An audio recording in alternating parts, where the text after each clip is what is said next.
Nous participons à l'atelier de reformulation du programme Graines. Quand vous regardez le thème, il est puissant, reformulation. Donc cette reformulation passe par une discussion, passe par plusieurs présentations. Et dans le cadre des différentes présentations qui ont été faites, parce que depuis hier, nous avons eu plusieurs présentations, notamment la présentation du PAP G1, qui est en fait un financement qui compose le financement de la BAD dans le cadre de l'accélération du secteur agricole au Gabon. Et il est question aujourd'hui de voir dans quelle mesure ce programme va être exécuté.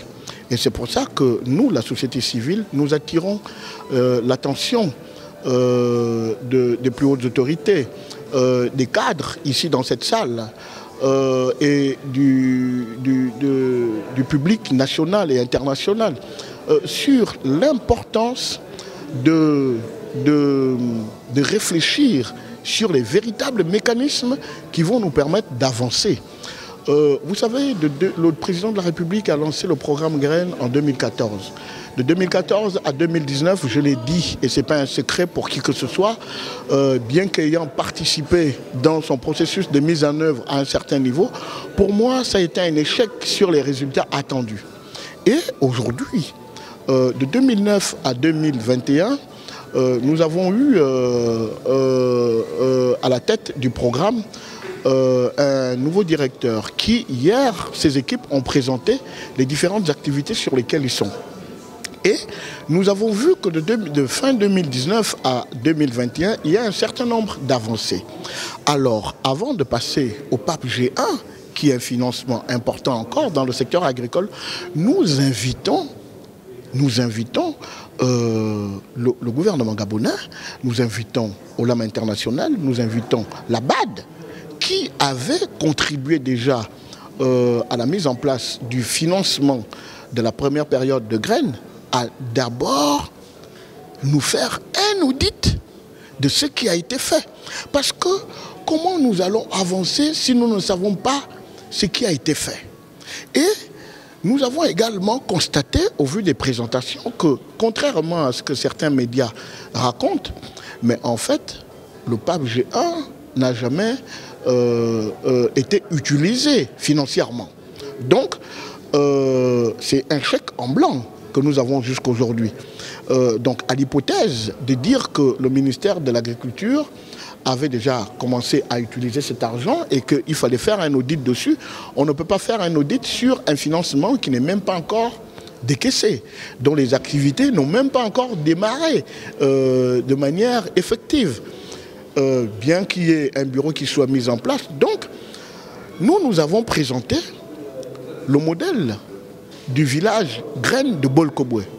Le village Graines de Bolkobwe, en 9 mois, a formé 580 jeunes, avec près de 114 millions d'investissements, avec 55% financement Sotrader et Olam, nos partenaires, 10% ministère de l'Agriculture, 5% autres partenaires et 30% IDERSA Africa et la PME Indigena Food. Donc si nous avons réussi à autonomiser ces jeunes qui aujourd'hui sont installés et vivent de leur agriculture à hauteur au nombre de 184 personnes, mais c'est qu'avec les fonds qui nous sont alloués dans le cadre des différents programmes, nous pouvons atteindre les objectifs que le gouvernement s'est fixés. Mais à condition qu'on sache qu'est-ce qui n'a pas marché, pourquoi ça n'a pas marché, et à partir de là, comment nous pouvons avancer. Il n'est pas question que nous puissions avancer sans qu'il y ait l'audit. Vous ne pouvez pas avoir dépensé autant de milliards dans le secteur agricole sans résultat et continuer encore à emprunter. Mais comment les bailleurs vont nous prendre au sérieux? Ils vont nous prendre au sérieux sur quelle base? Les mêmes experts qui ont suivi la mise en œuvre du programme Graines, ce sont les mêmes experts qui vont venir, ils connaissent les résultats. Ils vont se dire, mais comment, avec autant d'argent, ils n'ont pas pu? c'est avec les quelques milliards que la BAD va donner qu'ils vont réussir. Et sur quelle base? Qui sont les parties prenantes qui aujourd'hui vont faire en sorte que l'État puisse atteindre ses objectifs quand on sait que les fonctionnaires qui étaient en 2014 à ces postes-là sont encore là et ce sont eux qui aujourd'hui dans les différentes administrations discutent de savoir comment va être orienté l'argent de la BAD. Et c'est pour ça que nous, dans les recommandations que nous faisons, nous disons qu'il y a quelque chose de très important qui est en train de se mettre en place, ce sont les ZAP. Les ZAP. Cet argent doit être concentré entre la mise en œuvre des ZAP et le travail que la Sotrader est en train de faire. Donc voilà un peu nos préoccupations dans le cadre de cet atelier de reformulation du programme Graines.